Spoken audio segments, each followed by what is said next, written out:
Hello and welcome.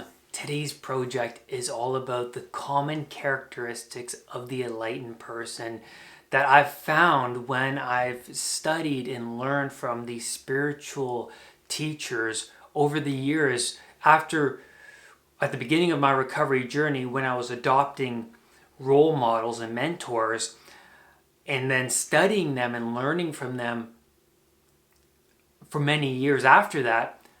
I noticed commonalities, common traits between these successful, enlightened people that I really want to share with you. And I'm sure you will find this extremely useful in your journey for that higher self, the attaining of that higher self. Now, I'm talking about people, psychologists like Carl Jung, Dostoevsky, Jordan Peterson, Jean Piaget. I'm talking about people who endure extreme conditions like David Goggins, who runs ultra marathons, and well, he's an unbelievably hardened guy. He's an amazing person I highly recommend. Or Wim Hof, who endures the freezing cold, and he says, cold is my teacher. So I really want to express to you why he thinks that way in this video. Also, people like Dr. Ken Berry, who's on a strict low-carb diet and who was one of my mentors and still is when it comes to diet and nutrition. And then I want to talk about spiritual teachers like Russell Brand, Michael Singer, Eckhart Tolle that I look up to. And these are all people I look up to right now. So if you have somebody that you look up to and I didn't mention and that you think relates to this video, leave your comment below. I want to know that person. But I want to express to you guys, what are the common characteristics of all of these different people, whether they're a spiritual person like Michael Singer or Eckhart Tolle, to one of those endurance athletes like David Goggins or like Wim Hof? What do these people have in common? Well, the first thing is that they all have a growth mindset. Now, there's two mindsets. There's a static mindset when someone remains enclosed in their box and say, I can't. It's impossible. There's no way. And they limit themselves into their safe zone. All these people that I mentioned, I realized that they all have a mindset where they understand that life is all about continuous growth until you die. And they understand that our brains are neuroplastic, that we can rewire our brains, that when we step out into the unknown, when we step outside of our comfort zone, you find and gather new information.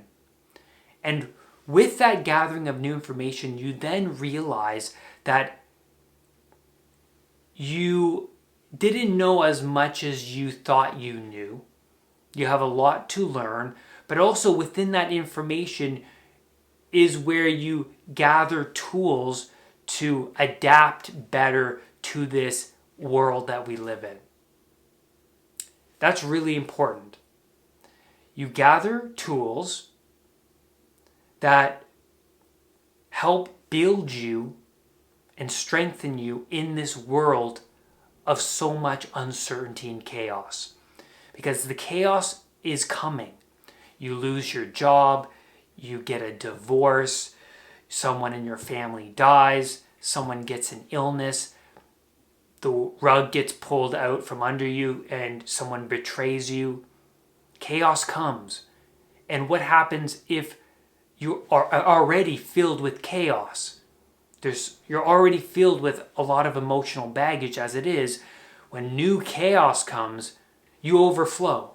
It gets too overwhelming. It's hard to cope in this world. And so people break apart. And so the people that I've mentioned already, who have growth mindsets understand that life is about continual exposure to the things you don't want to confront. And when you confront those things, you gather new information and you better adapt yourself to this environment of chaos. The second characteristic I want to talk about is that all these people live a very primitive lifestyle. I'm on a very low carb diet, high fat, high meat, high fish, high fat, low vegetable diet. And what I found from this diet, it's very primitive. It's like eating the way our ancestors ate. They go out, they hunt an animal, they eat all the organs, they eat the meat, and then maybe some little berries and vegetable on the side, right? And so I eat that way. And what I found eating that way is that I feel so much better, mentally clear. I have a lot more energy. And so people like Dr. Ken Berry, who is a mentor of mine, he eats the same way, and I've adopted his way of eating. What I found from him is he's very disciplined, but he lives a very primitive lifestyle. Spiritual teachers like Michael Singer, Eckhart Tolle, they live a very primitive lifestyle. They're not sitting in front of the TV all day. They're not going on their phones on Instagram all day. They're spending time with their minds, with themselves. They live a very minimalistic lifestyle. We live in an age now where there's too much distraction. We go to the doctor's office, there's a TV. We are in a conversation, there's an awkward silence, we pull out our phone. We go home after a long day of dealing with many people at work, and then that's a great opportunity to spend quality time with yourself in your own mind. But what do? You sit in front of the TV, or you distract yourself, or we can easily indulge in junk food. And so I notice with all of these people, like David Goggins, who spends most of his time with himself, it's just him in his own mind, or whether it's someone like Dr. Jordan Peterson, who is continuously pushing himself to answer really tough questions and analyze the human condition on a deeper level. All of these people live very primitive lifestyle. They're not just sitting around eating Cheetos and taking it easy. They're continuously stepping outside of their comfort zone and challenging themselves because they're curious. That's also part of their growth mindset. They ask questions. They're very curious. Someone like Wim Hof understands that the more he's with himself out in nature, the more peaceful and grounded he becomes. The third characteristic I want to get into is that all of these people are very disciplined. Wim Hof goes outside and spends time in the freezing cold weather every day. He takes cold showers every day. He understands that because he exposes himself to this cold, this discomfort, he finds peace. He finds strength. All of these people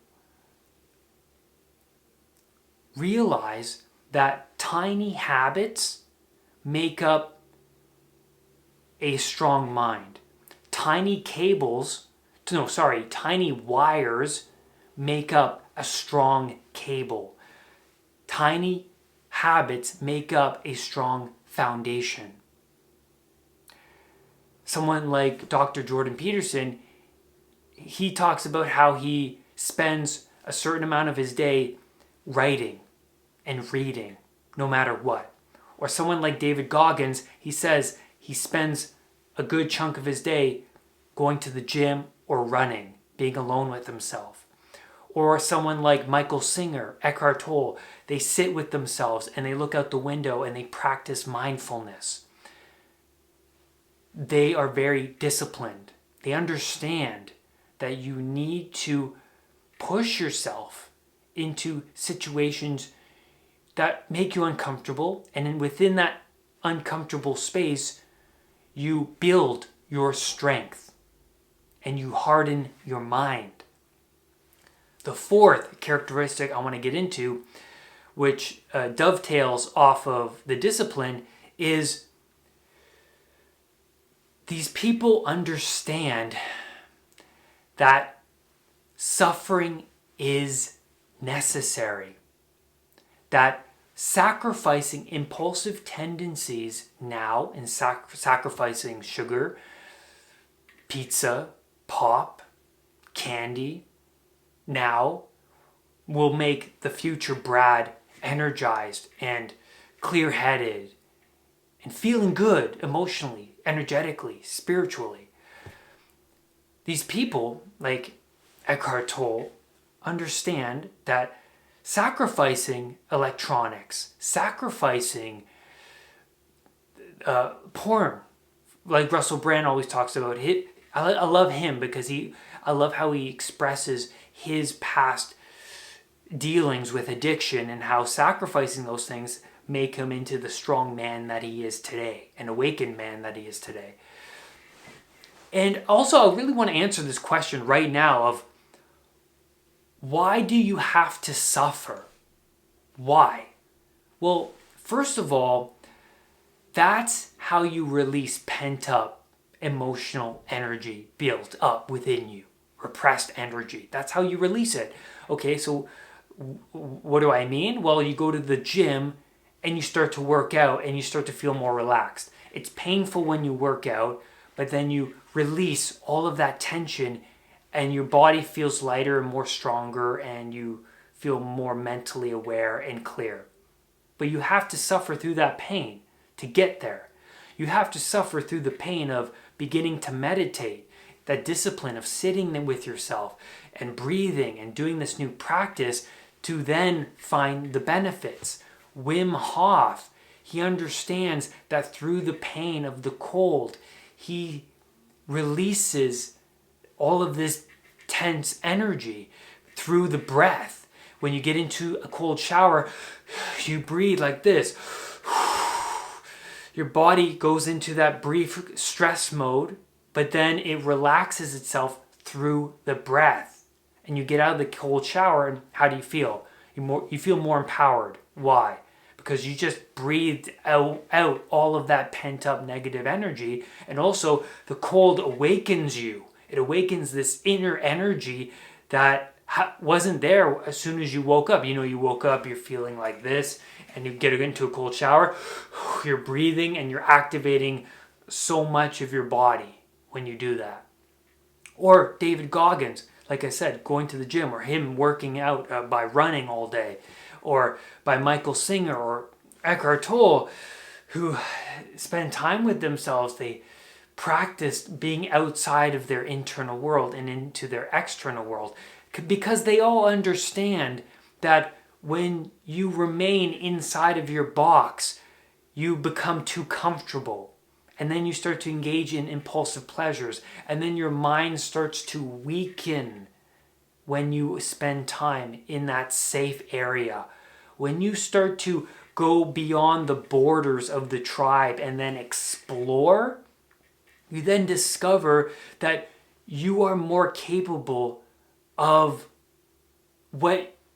you're more capable of things you never knew existed.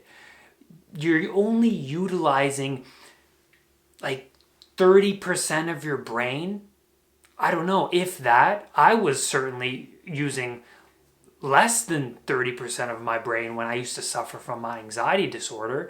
When I started to challenge myself, I started to open up pathways and explore new areas of my brain that I didn't even know existed. I started to prove to myself that I am capable of more. I can handle more than I ever thought I could by surviving those panic attacks, by going into uncomfortable situations all the time. My brain started to change and adapt. My body started to adapt. Your body will adjust.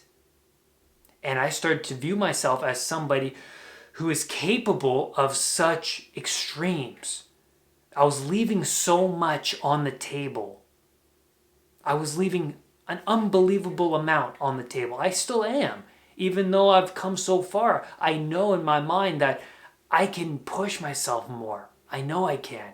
And there's so much beauty in that pushing, in that endurance. And you look in the mirror and you see somebody totally different. Somebody you didn't even know existed. Somebody who exudes a confidence that wasn't existent before. So you have to suffer in order to strengthen and harden yourself. And that's where I'm going to leave you on today's video. Who are your mentors? I want to read your mentors below. Do your mentors relate to all of these characteristics I've mentioned in this video? Let me know. And lastly, do not let anxiety define who you are. I will see you on the next video. Bye for now. Make sure you hit that subscribe button and that bell so that whenever a new video of mine appears, you will be one of the first to know. Namaste.